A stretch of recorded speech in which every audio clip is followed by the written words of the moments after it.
Hello বন্ধু, আপনি যদি একজন মহিলা হয়ে থাকেন অথবা আপনার পরিচিত কোনো মহিলার কি যৌন মিলনের প্রতি অনিচ্ছা দেখা গিয়েছে, একেবারে মিলনের প্রতি কোনো ইচ্ছাই মনের ভিতর নাই, আরও দিন দিন আপনার এই মিলনের প্রতি আকর্ষণটা মন থেকে একেবারে দূর হয়ে যাচ্ছে, এ নিয়ে অনেক দুশ্চিন্তায় আছেন। হয়তো কোনো ডাক্তারের কাছে গিয়ে বিষয়টা বলতে লজ্জাবোধ করছেন অথবা হওয়ার জন্য অনেক ওষুধ সেবন করেছেন, কিন্তু স্থায়ী কোনো সমাধান হচ্ছে না।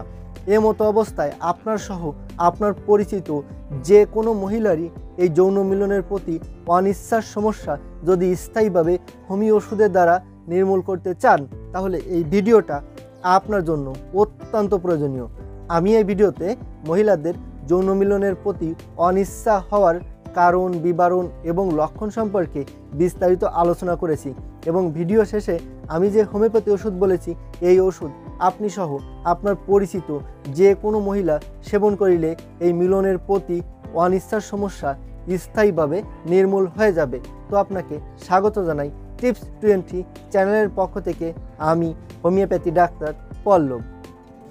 মহিলাদের যৌন মিলনের প্রতি অনিচ্ছার সমস্যা, এটি কিন্তু অনেক মহিলার কাছে একটি পরিচিত সমস্যা।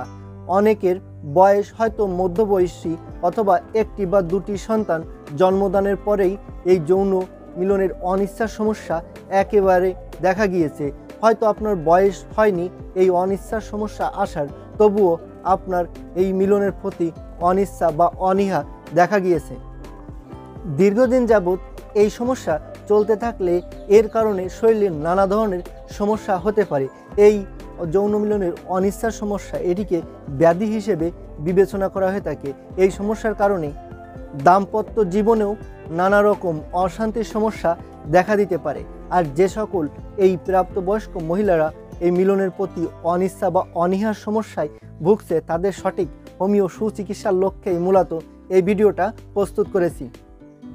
যে সকল মহিলারা এই যৌন মিলন বা সহবাসের প্রতি অনিচ্ছার সমস্যায় ভুগছে, তাদের এই মিলনে অনিচ্ছা হওয়ার অনেকগুলো কারণ রয়েছে। এর ভিতর আমি প্রধান এবং বিশেষ কারণগুলো সম্পর্কে বলবো। যেমন প্রধানত যে কারণ, সেটি হলো ধাতুগত সমস্যা। মহিলাদের ধাতুগত সমস্যার কারণে এই যৌন মিলনের অনিচ্ছার সমস্যা দেখা দিতে পারে।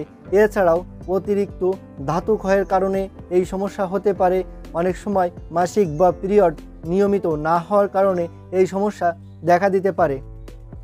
জরায়ুতে নানা ধরনের ইনফেকশনের কারণেও এই সমস্যা দেখা দিতে পারে। একটি বা দুটি সন্তান জন্মদানের পরে শরীরে নানা রকম পরিবর্তন আসে, এর কারণেও এই যৌন মিলনের প্রতি অনীহার সমস্যা দেখা দিতে পারে। এছাড়াও শরীর অত্যন্ত দুর্বলতার কারণেও এই সমস্যা দেখা দিতে পারে। শরীরে রক্তের পরিমাণ কম হয়ে যাওয়ার কারণেও এই সমস্যা দেখা দিতে পারে। শরীরে ভিটামিন এবং ক্যালসিয়ামের ঘাটতির কারণেও এই সমস্যা দেখা দিতে পারে। অতিরিক্ত দুশ্চিন্তা বা মানসিক টেনশনের কারণেও কিন্তু এই সমস্যা হতে পারে। যে সকল মহিলারা দীর্ঘদিন বা অল্প সময় ধরে এই যৌন মিলনের প্রতি অনিচ্ছার সমস্যায় ভুগছে, তাদের শরীরে অনেকগুলো লক্ষণ এবং উপসর্গ অনুভব হয়ে থাকে। হোমিওপ্যাথি ওষুধ সর্বদা লক্ষণ এবং উপসর্গের ওষুধ, তাই লক্ষণ এবং উপসর্গগুলো বিবেচনা করেই সর্বদা ওষুধ সেবন করতে হয়। বিভিন্ন ডাক্তার বিভিন্ন লক্ষণের উপর ভিত্তি করে বিভিন্ন ধরনের ওষুধ বলে থাকে, যেগুলো লক্ষণ মিলিয়ে সেবন করা খুবই কষ্টসাধ্য। কিন্তু আমি আমার অভিজ্ঞতার উপর ভিত্তি করে বাছাইকৃত স্বল্প কিছু লক্ষণ এবং স্বল্প কিছু উপসর্গ বলে থাকি, এবং এর উপর মূলত কার্যকরী যে হোমিও ওষুধটা, আমি সেই হোমিও ওষুধটাই বলে থাকি।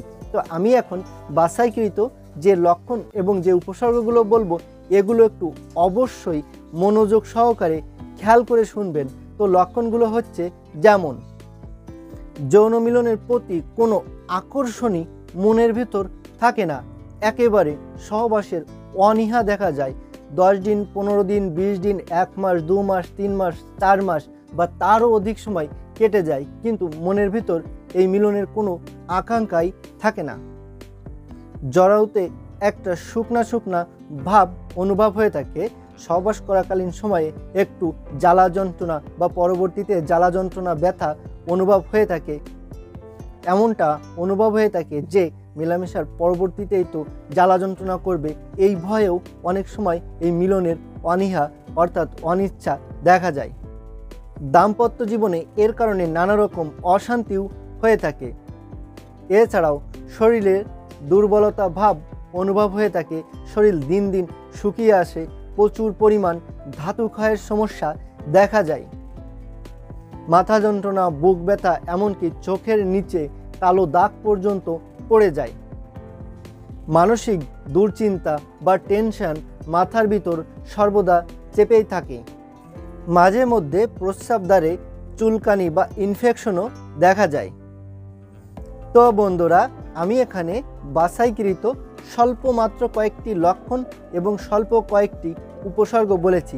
এই লক্ষণ এবং উপসর্গের ভেতর যদি একটি লক্ষণ এবং একটি উপসর্গেরও কোনো মহিলার যৌন মিলনের প্রতি অনিচ্ছা বা অনীহার সমস্যা দেখা দিক না কেন, সেই মহিলাই এই হোমিওপ্যাথি ওষুধ সেবন করতে পারেন।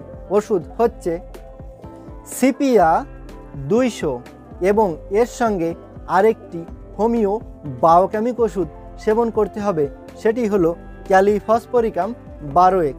এবার আমি এই সিপিয়া 200 এবং এই ক্যালিফসফরিকাম 12x এই হোমিও ওষুধটি এবং এই হোমিও বায়োকেমিক ওষুধটি সেবন করার নিয়ম সম্পর্কে বলবো।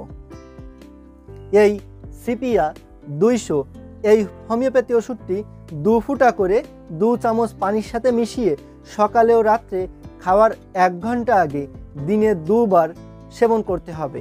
এবং এই ক্যালিফসফরিকাম 12x এই হোমিও বায়োকেমিক ওষুধটি 4টি করে বড়ি দিনে 2 বার সকালে ও রাত্রে খাওয়ার 1 ঘন্টা পর চিবিয়ে কামড়িয়ে চুষে খেতে হবে। এই নিয়মে এই 2টি ওষুধ কমপক্ষে 1 মাস কন্টিনিউ সেবন করতে হবে। তাহলে যে কোনো মহিলারই এই যৌন মিলনের প্রতি অনিচ্ছার সমস্যা স্থায়ীভাবে নির্মূল হয়ে যাবে। তবে এই ওষুধ দুটি অবশ্যই আপনার নিকটের কোনো হোমিওপ্যাথি দোকান থেকে অবশ্যই ভালো কোনো কোম্পানির ওষুধ কিনে নেবেন। ওষুধ দুটি সেবন করা ছাড়াও কোনো রকম কোনো মতামত বা প্রশ্ন থাকলে অবশ্যই কমেন্ট বক্সে লিখে জানাবেন। আর আপনাদের যে কোনো ধরনের চিকিৎসা গ্রহণের প্রয়োজন হলে অবশ্যই আমার সাথে সরাসরি কথা বলবেন। আমার ফোন নাম্বার এবং হোয়াটসঅ্যাপ নাম্বার এবং ইমো নাম্বার এখানে দেওয়া আছে, প্রয়োজনে আমার সাথে সরাসরি কথা বলবেন। আর ভিডিওটি যদি ভালো লেগে থাকে তাহলে অবশ্যই একটা লাইক দিবেন আর চ্যানেলটি সাবস্ক্রাইব করে সাথেই থাকবেন।